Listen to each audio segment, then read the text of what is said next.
Hello everyone, this is Chaff Commander Coffee, back with my next episode in my 0 AD Empire's Ascendant tutorial and overview series. Today, we will be taking a much speedier look at the Britons, my home team, if you would. So, let's quickly go into a match. We will be playing as Britons, and just going over again their roster, some of their unique buildings and bonuses, and some general strategies you might want to implement as the Britons. We'll be playing against a sandbox AI, so that they don't mess up anything that we're doing. One thing I will be changing, just to make it a bit faster, is increasing the starting resources to very high. I don't want to put them on deathmatch because I'm not sure what the sandbox AI will do at deathmatch, so hey ho, wouldn't want to provoke it into attacking me, because it does seem to expand, even though it's supposed to not do that. Anyway, let's go and take a look at the Britons.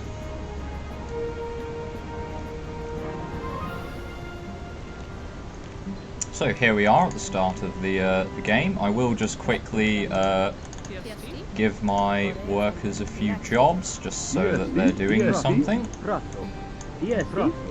let's get these men to just build a few buildings for us. They can build a farmhouse down here, build a corral there. I don't think we'll need an outpost or anything like that, but we will get a barracks down, because we need to be able to age up. Alright, have this horseman just gather some food from those chickens. Right, so let's start off with the civilization bonuses for playing the Britons. The first one is that the Britons gain a larger number of food from ranching and farming. Now, I think this is the speed at which they gather from those two sources of food. So, this means that and there is a unique building associated with the Britons, which I will go into when we come to their buildings, which helps them do this. So, that is the first bonus to the Britons, is the faster farming and ranching. The second bonus is that your Druids, which are the sort of the Celtic culture, the Germanians, the Gauls, the Britons, the Druids are their healers from temples, and their Druids give an increased attack rate of soldiers within their AoE. So your soldiers will attack more regularly and thus have a higher DPS. The team bonus of the Britons is that they increase the speed in which you research technologies. Now, on the wiki, it doesn't actually say whether this is a simple bonus to just their allies or to them as well. I believe, since it hasn't specified, this should boost the Britons as well. So you will research your technologies slightly faster with the Britons. The unique technologies available to the Britons. The first one is you can gain increased attack and movement speed for your melee soldiers. This obviously doesn't apply to their ranged units, but it does apply to all of their melee, and I don't think it applies to cavalry. So it's just their melee infantry, move speed and attack damage. The second unique technology increases the pierce attack for defense towers and brocks. The brocks are the fortresses for the Britons and for a number of the Celtic culture teams.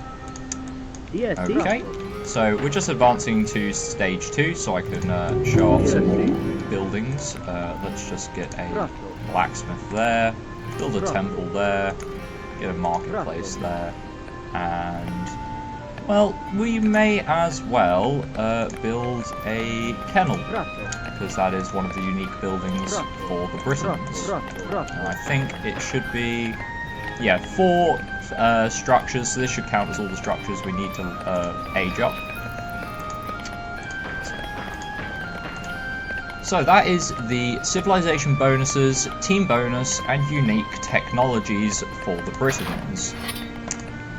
We will be now going over the Britons unit roster. So of course we have our basic villagers, which have the same bonus for all the teams. We have our Gaeroa, the Celtic spearmen. These are your basic citizen soldier spearmen.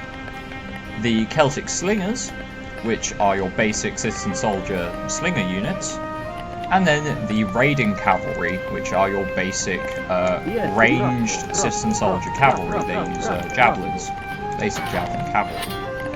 At phase 2, you also gain access to the skirmishers, which are your citizen soldier javelineers, and the Celtic cavalry, which are your close quarter sword cavalry, citizen cavalry for the Celts as well. And once we finish up those buildings, I'll be able to show off some more of the. Let's quickly get some Celtic spearmen. Just to we'll get these women to come help as well. They can go build the kennel. So, may as well point out, since the Celts do get a bonus from ranching animals, they get pigs instead of sheep. It's literally just I don't think there's any difference, but I'll train a a pig. I'll train a pig just to be on the safe side. Right.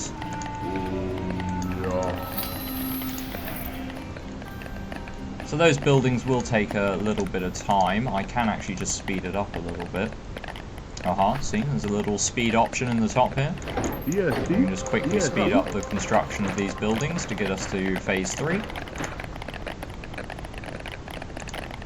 And let's go back to normal speed. Right, let's go to phase 3. So, whilst I'm waiting for the phase 3 upgrade, we'll quickly just talk about the Druids. I'll train one of the Druids so you can see their different the radius. It does look slightly different. Normal healers have their radius will just be I believe it's just a full solid line around them. The Druids, they have a dotted line. I could be wrong there, but I believe that is the difference. And they will have their attack rate slightly improved by being in the radius of a Druid. So it's a good idea to train a few. The other building we built was a Kennel, which is a special building for the Britons, which allows you to train war dogs. War dogs cannot attack structures, and you're only allowed 10 war dogs per kennel. And you can build a total of 5 kennels, allowing you to get 50 war dogs. They are quite metal expensive, but we'll talk about the buildings a little bit more when we get to that stage of the overview. Okay, so let's just make sure we build. Let's make sure we build a fortress, because that's another important building we will need to have constructed to just go over their units. So we'll just speed up the game whilst we're waiting for that. Shouldn't take them too long. Now the Celts, unlike the Athenians, do get an upgrade at their barracks, which allows you to unlock the ability to train your champion units at your barracks. Certain teams do get access to this technology, other ones don't. The Britons do, so you can train your 2 champion units from your barracks as well. But I'll just build a fortress, because this is the main building where you can train both your heroes, your siege unit, and your champions from. So, the siege unit we have access to is the Battering Ram, and I'll build one of those just to show off what they're like. The Battering Ram is probably one of my favourite siege units to use. The other things we will also train, we'll train a Celtic Chariot, which is our first champion unit, and a Britonic Longswordsman, or Britonic, I don't really know how you pronounce that, but we'll get a Longswordsman as well, so you can take a look at those. So this is the Battering Ram. Quite a few teams do get access to Battering Rams. The Battering Ram has 150 crush damage. It only does crush damage. So you're supposed to use it to attack buildings, although I'm fairly sure if you micromanage your battering rams, you can get them to attack units as well. I do remember doing that in the last alpha. I'm not sure if that's still the case. One of the main advantages of battering rams, I'll just put the speed back down now that everyone's trained, is that you can garrison 10 units inside the battering ram, thus protecting them from ranged fire and giving the battering ram a nice little utility of, for example, if you were to garrison some of the Britonic long swordsmen into the battering ram, if your opponent sends some units to attack the ram, you can quickly de-garrison your units out of the ram to protect it. So the battering rams, this is one of the reasons the battering rams are one of my favourite siege units, is for the garrison ability. It really does allow you to attack fortified locations and really minimise your casualties, which is great. And you can surprise your opponent as well, because they might not be expecting you to have units inside of the ram, and suddenly all of these champion swordsmen and such pop out and just destroy them. Okay, so those are the Britons units.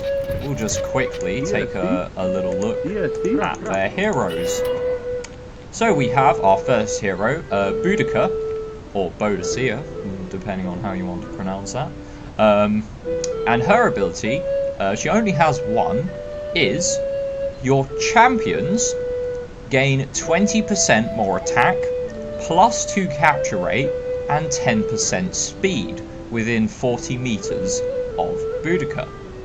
So she really is the hero you want to use if you are focusing on a very heavy champion game. Now, she is riding a chariot, which means she's particularly good at going around with a unit of Celtic chariots and harassing your opponent. The other hero we have is Chariots, who is a close-quarter swordsman. His ability is all soldiers and siege engines, so it's every single soldier that you have access to, gain 15% speed and +1 armor. Now, since it doesn't specify what kind of armor, I will assume that it is both hack, pierce, and crush armor. So, Chariots, and that is global. There's no range requirement for that. So, Chariots really does help you and the rest of your soldiers skirmish around your opponent, maneuver around them, and really hit them where they're not expecting you to attack from. You can really get some quite powerful flanking attacks with Chariots as your chosen hero. The third hero is Kuno Belen. He is a cavalry swordsman, and his ability is you gain a 0.8 hit point healing rate for all units within 30 meters of him. So Kuno Belen is kind of like a hero healer, except he doesn't have to be standing around healing your units like the Druid will. He simply provides a regen bonus to all of your units. This gives the Britons a bit more staying power in a long, drawn-out engagement. So, those are our 3 heroes. We have our champions trained. I will quickly just train a... so we have our raiding cavalry here. I will quickly train a couple of extra units, just so you can take a look at those. And we'll bring our war dog over here as well. Now, the war dogs immediately appear out at elite rank, since, well, they can't work, so yeah, we have our war dogs. They don't count as champion units. You do start with one at the start of the game, so it's quite... the Britons do have that advantage of being able to use them as a sort of early scouting unit instead of your cavalry. And the war dog's stats are, they have 10.1 hack damage and 2.9 pierce damage, so they have a total of 13 damage every 1 second. They have 3 hack armor, 4 pierce armor, and 3 crush armor. So the war dogs are actually pretty damn good. If I was to just compare the speed of the war dog with, say, one of these cavalrymen, you can see the war dog isn't quite as fast as your cavalry, although it's not by any means slow. So if I was to bring the war dog running over here and grab a spearman, you can see the war dog is a fair bit faster than your infantry. So the advantage of the war dogs really, and I believe, unless I'm mistaken, Karatakos will actually boost the speed and armor of your war dogs. I'm not 100% sure on that, so I'll tell you what I'll do is I will quickly buy some wood and just train Karatakos. Just so I can be sure of that. It won't take very long. He'll train fairly quickly. So yeah, we have the war dogs, one of the Briton special units. Let's go over some of our different options. Let's get a slinger over there, bring the javeliner over there. So we have our ranged units over this side.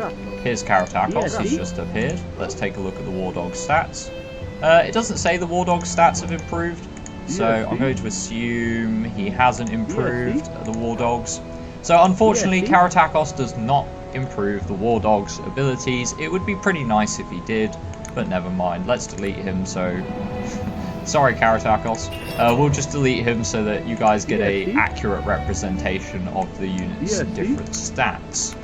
Let's move these guys over there, bring the Briton Swordsman down there, and bring our sword cavalry over here. And we'll put the war dog there as well, why not? So, starting with our ranged units, we have the slinger. They have the same attack damage as the Athenian slingers, and the same armor. I think the same goes for pretty much every team. There's no difference in stats for the different units. I could be wrong there, but I believe that is the case. Oh, I will remember too, whilst I am remembering this, we are going to need a bit more wood. And I'll have these women just build that. I'll come back to that in a moment. So yeah, whilst the units will have equal stats across the different teams, so it really is about how you use them. We have our skirmisher here with his stats there. You can pause the video if you want to take a look at the stats. But as I said, I went through all of the stats of units in my Athenians overview.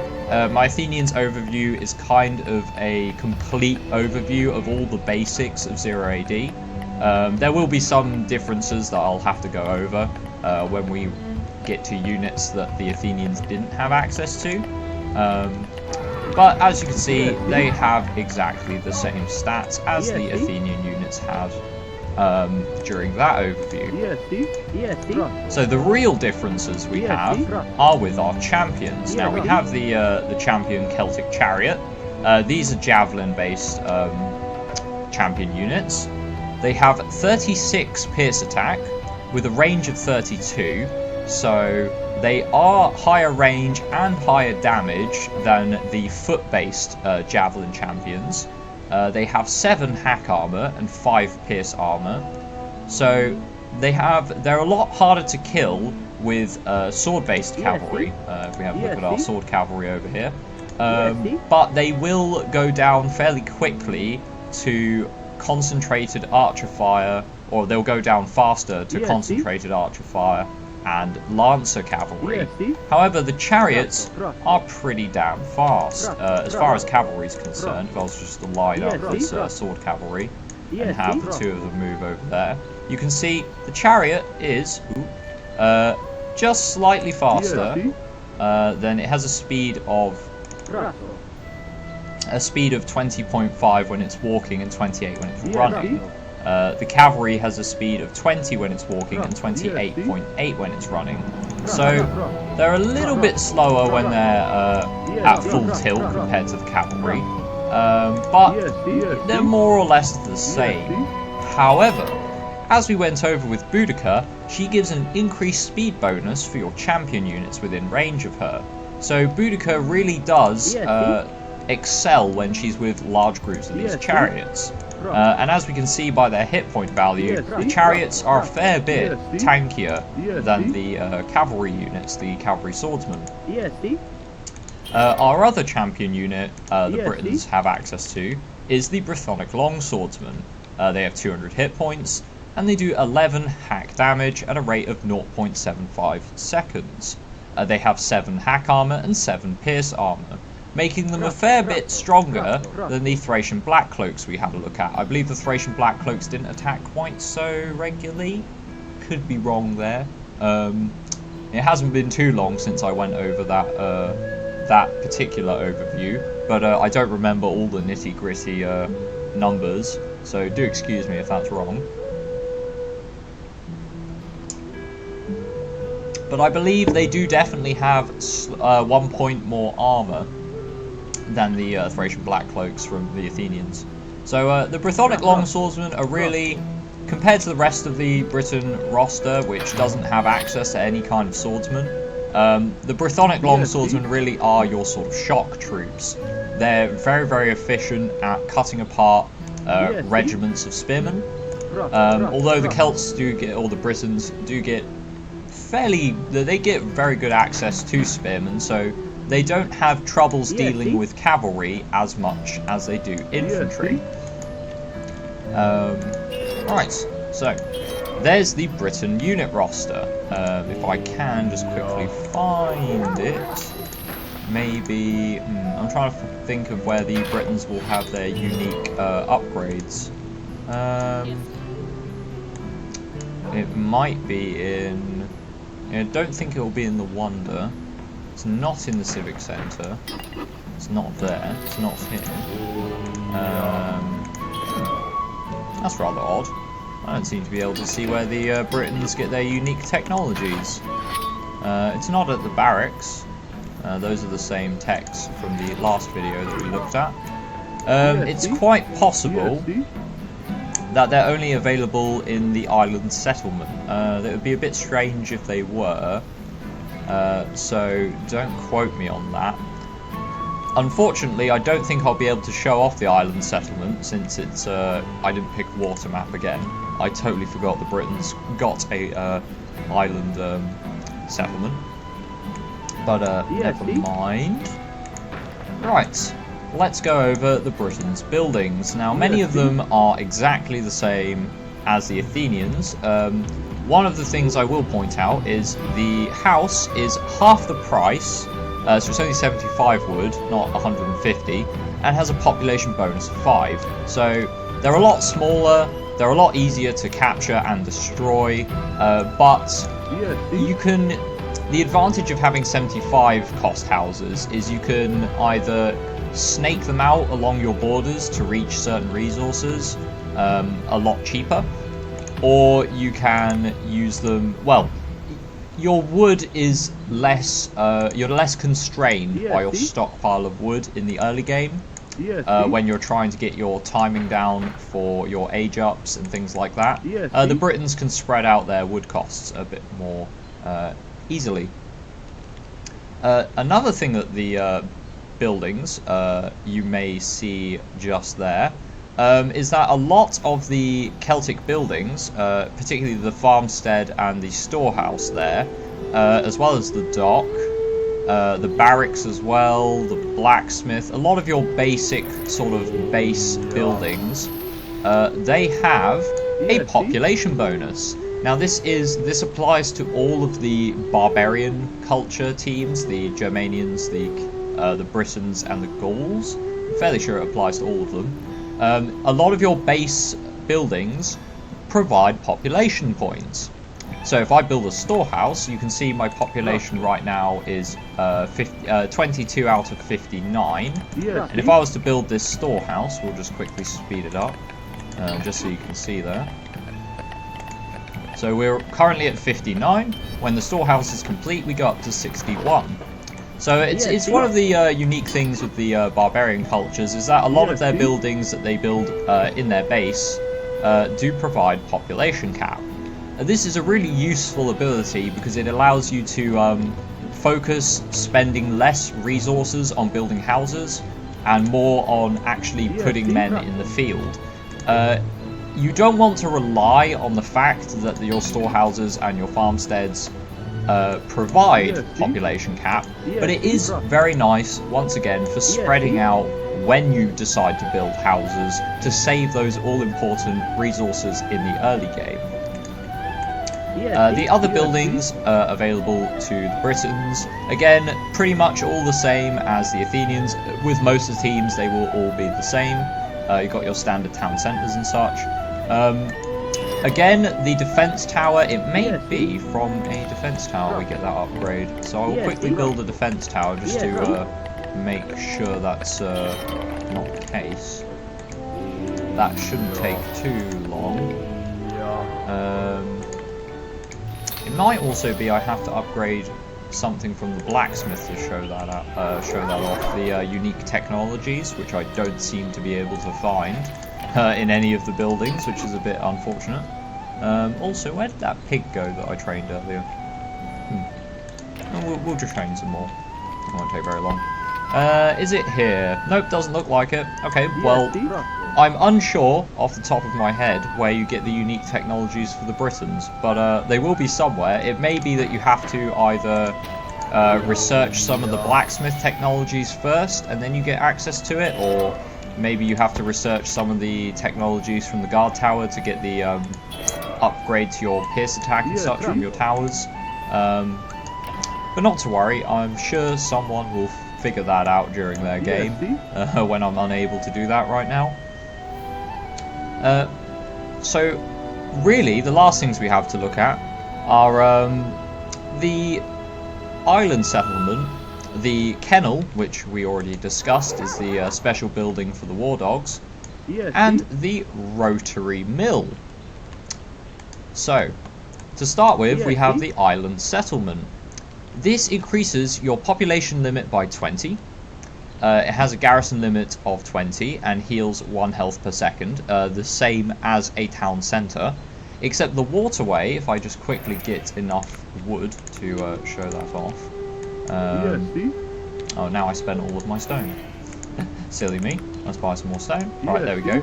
The waterway, as you can see, it is red right now because there's no water to build it on. But it has a dock there. You can see where it has that little pier poking out. This is you build it along the coastline. And it allows you to, I'm fairly sure it just allows you to train units as per a normal civic centre. But because you can garrison 20 men inside of it and they shoot arrows out, the island settlement that you build along the coast is particularly effective for defending rivers and your coastline near your docks where you will be trading. So the Britons have access to a sort of pseudo-coastal fort. Now you can build fortresses along the coast, but the island waterway also acts as a place to train citizen units and as a resource drop-off point. So I have seen them used. They can be a bit niche because you have to have water on the map to actually access them, but they're not bad by any stretch of the imagination. They're pretty good. They are a fair bit more, they're the same price as the civic centre, but they are a fair bit harder to use effectively. Obviously a civic centre you can just plop down wherever you, well, within 200 meters range, as you can see there, but you can plop them down pretty much anywhere, including the coastline. It's just the island settlement is more suited for it. We went over the kennels, so kennel for war dogs. The war dogs themselves only cost food. The kennel itself cost a fair bit of metal. So to build all 5 kennels, it will cost you 1,000 metal, which is quite expensive. But the war dogs only cost food. This is particularly good because although they won't benefit from upgrades received at the barracks and at the blacksmith, the war dogs only cost food. So you can utilize these units at every stage of the game. Now they will, as far as I'm aware, they do not count towards your population limit. I'll quickly train some just to be sure about that. But I'm pretty sure the war dogs do not count towards your population limit. The biggest advantage of this is that you can field 50 extra sort of pseudo cavalry, pseudo close range cavalry, to attack your opponent's archers, and because they have fairly high... yeah, as you can see, my population did not increase there. So the war dogs are completely population-free units. Because they have fairly high hack damage, they can be pretty handy for taking out siege weapons, but don't take my word as law there, because they can't attack structures, and because most siege weapons have a loyalty value, it's a bit awkward. They may counter structures, so don't quote me on that, but I think the war dogs would make perfectly serviceable units for taking out siege weapons, as well as archers and more lightly defended units. I think the Kennel is only accessible in phase 2. It might be phase 3. But the war dogs certainly make a fairly solid raiding unit when that stage of the game comes about, because, as we said with the earlier bonuses of the Britons, they get food faster. Oh, there's a pig over there. Yeah, pig has 100 food, so they do gather food faster from their farms and their ranched animals, like the pigs. Which means you should have a large surplus of food lying around with which to recruit these war dogs, making them the bulk of your raiding units, without really affecting your economy too much. Now, this final building is the Rotary Mill. This is a special building for the Celts, and it increases the gather rate for workers on fields within 60 meters. This is the 60-meter radius you can see there with the blue ring. It increases their gathering rate from farms by 25%. So if we combine this, and as you can see, the women have a grain icon hovering above them. That basically shows you that they are being affected by the Rotary Mill.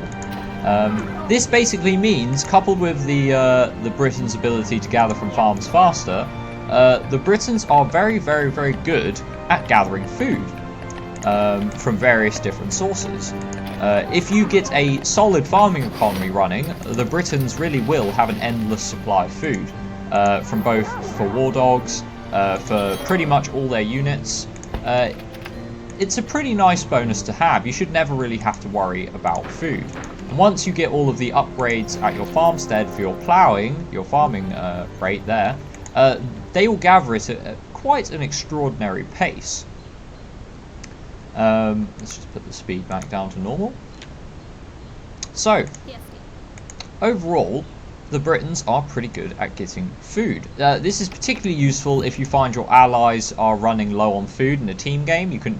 The Britons will nearly always be able to spare some food for their allies, as well as allowing them to trade a lot of their food away for other resources. Food is one of the more commonly traded resources since it is infinite.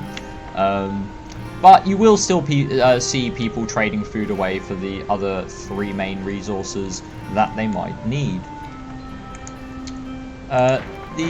Another advantage to consider with gathering quite a lot of food is that by having more access to food, cavalry, their highest cost, particularly the javelin cavalry, is 100 food and 40 wood, compared to a standard infantry, say spearman, who has 50 food and 50 wood. So you can save yourself quite a lot of wood by going quite heavily into cavalry with the Britons, and your economy should be able to support that because you have that large excess of food. The other advantage of having a large amount of food is that your Druids cost 250 food each. Now this would normally be a problem since they don't fight, so they don't contribute quite as much on the battlefield as other units, but because they only cost food and the Britons have such a large surplus of food, they can utilise the special abilities of their Druids a little bit more regularly. So, that's all of the buildings covered. That's all of the units covered. Again, the units will have equal stats amongst the different nations. It's really just the champion units you want to look out for. What does this all mean then for playing the Britons? Well, we'll go over some of their weaknesses. So, what we can say again is the Britons have no access to archers. They have absolutely no access to archers, so they may find it difficult to deal with being outranged by other nations that will utilize large numbers of archers. For example, the Mayans and the Persians. And they also have no access to Lancer cavalry, which means that, again, just like the Athenians, it will mean that they are a little bit more limited in how effective their raiding can be. They still have access to the war dogs, which, well, they're a nice alternative. I wouldn't say they're the best alternative, but they are certainly an alternative to use there. And quite, in some cases, they are better because they only cost food. But again, they're not quite as powerful, and they don't receive bonuses from upgrades, so they're not quite as good. But they're not bad by any stretch of the imagination. The other thing the Britons lack in is they have no ranged siege weapons.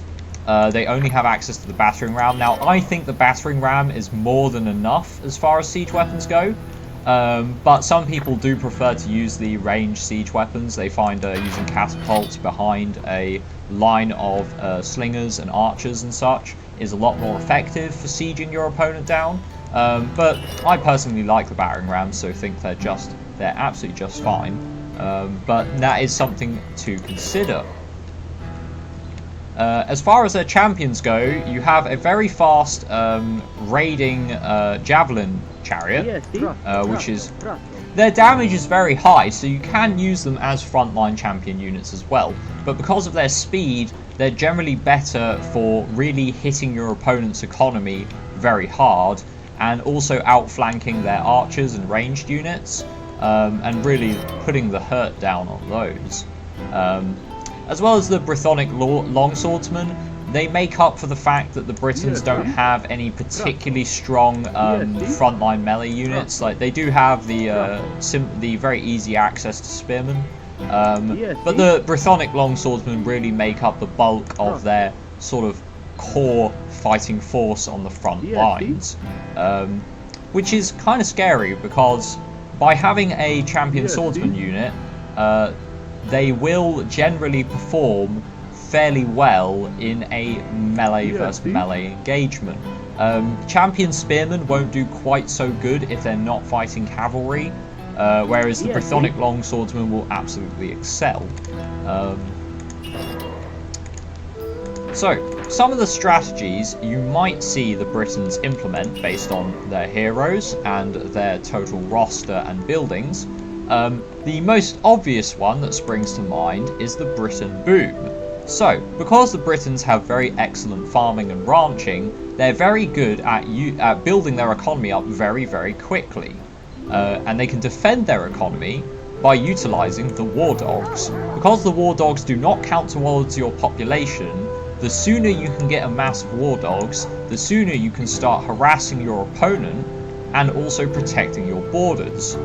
Since they're quite fast, they're fairly quick, you can get the war dogs around the map without too many issues, and since they only cost food, it shouldn't really affect how fast you can develop your economy as per your technologies and such. Since the Celts also get the team bonus of boosting your research speed, this really does emphasize booming economy, since they will get those all-important economy upgrades a little bit faster. Now again, it doesn't say on the wiki whether it only affects your teammates, so I will assume that it also helps the Celts research things faster, but I could be wrong. So do not take my word as law. Try it out for yourself. But yeah, so a boom strategy is certainly pretty effective with the Celts. Obviously, as far as their rush goes, since they have a quite easy way to gain access to a lot of food through farming and ranching, going early into livestock and using a lot of cavalry is generally a pretty good idea with the Celts, especially if you utilise Karatakos, since all your units will gain increased speed and more armour. which means, and again, if you use Boadicea, it really does depend on how many champions you have, and she has to be close to the champions. So if you're trying to go for a more mobile, aggressive game, you generally want to use Karatakos.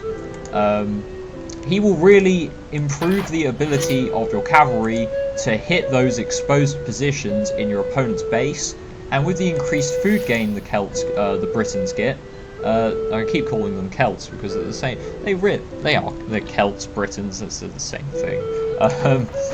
But yeah, so really, because of the increased food and the increased ranching speed, it really is quite effective to go rather heavily into your cavalry. As far as defensive strategies go with the Celts, yes, I did say they have a fairly decent economic boom, but they also have the unique technology to increase the pierce attack for their defense towers and their brocks. So defense tower here and their brock here. This means that the Celts can build up quite a difficult to assault defensive line. Couple this with the fact that you have the war dogs who cannot. The war dogs can only garrison the kennels.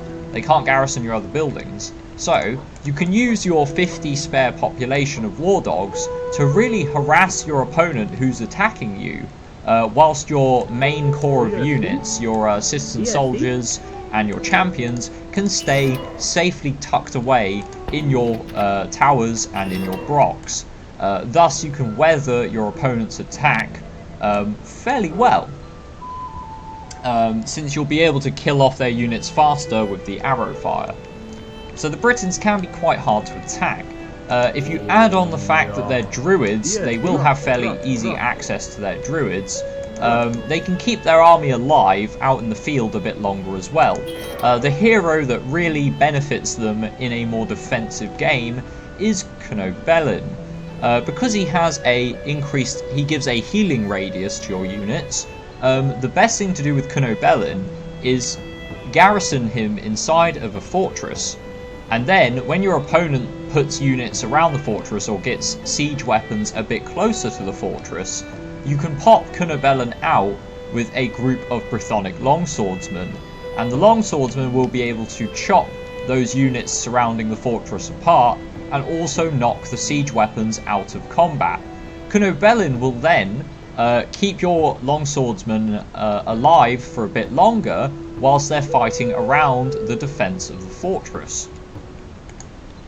As far as the best late game strategy for the Britons, it really does depend on whether you prefer to use the Chariots or the longswordsmen, but it can be a good idea if the game drags on for quite some time to delete whatever hero you're using, if you're using Kuno Belen or Karatakos, and if you get a large number of champions, swap to Boadicea, because Boadicea really will make your champions roll over your opponent. Her 20% attack bonus and the 2+ capture rate means that Boadicea really can force an engagement with your quick moving chariots and just shred your opponent to pieces. So during a late game engagement, Boadicea is generally, or what I would generally say is preferable. On a naval based map, the Celts the barbarian nations aren't particularly good at playing the naval game. However, because the Britons get access to their island settlement, it can make the Britons particularly difficult to invade via the sea. If they put a number of island settlements along their coast and garrison them full of spearmen and longswordsmen and slingers, it can be really hard to actually get a foothold going. So the island settlement has that advantage in more naval-based games. Right, I believe that should be everything for the Britons. I'm going to apologise again that I can't find the unique upgrades. It's probably that the unique upgrades are hidden in a tech tree. So generally speaking, when you research a technology, for example the sentries here, if I was to just research that quickly, you never know, I might see it. But if I was to research sentries, normally nothing would appear, because there's no other technologies sort of hidden behind it. Whereas if I go to the blacksmith, if I was to buy, let's just quickly trade some metal for wood. If I was to buy the close quarter infantry attack, you can see another upgrade has appeared beneath that. If I was to research the iron weapons upgrade, the Woad warriors unique technology, the Civili Ducios, will probably appear beneath that or beneath another technology. It's just that I can't see it under any of the buildings. If anyone can remember where those technologies can be found, post a comment with the video. It would be really helpful for anyone else who's trying to learn to play the Britons, because not knowing where your unique technologies can be located, it's a bit annoying. But never mind, I'm sure once you play around with the Britons enough, you'll figure it out. So, that was an overview of the Britons. Overall, as far as the barbarian teams go, I would say the Britons are probably one of the better ones to take in a team game, just because they're a very helpful nation to have on your side.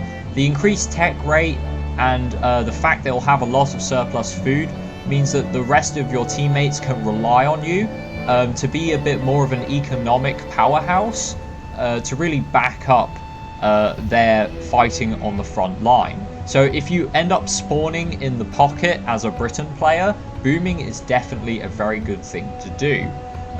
Coupled with the fact they have easy access to the war dogs, which do not affect their population, and the champion Chariots along with Boadicea, they can make a pretty formidable raiding team as well, which during a team game can be really effective whilst your allies are engaged in those big formation-based battles on the front line. You can really do some serious damage raiding their economy from behind. So yeah, hopefully you guys picked up a few tips and a few pointers on the Britons, how you might decide to play them. Otherwise, if you've never seen 0 AD before, you now know what the Britons are like as a team. Perhaps they sort of complement a play style that you're generally quite used to playing. In Age of Empires, I'd say the Britons are probably most like early Castle Age into Knights, because of that very heavy emphasis on farming and getting a lot of food into cavalry. It's pretty Briton in terms of 0 AD. Well, I'll call it there. It's been me, Chaff Commander Coffee. Thanks for watching, and next time we will be doing an overview. I think the next team in the list is the Carthaginians. So if you're thinking about playing Carthage, tune in for the next episode, and we'll be doing a similar overview for those. I do really like Carthage as well. They're probably another one of the teams that I quite highly rate. So, looking forward to it. Thanks for watching. I'll see you next time.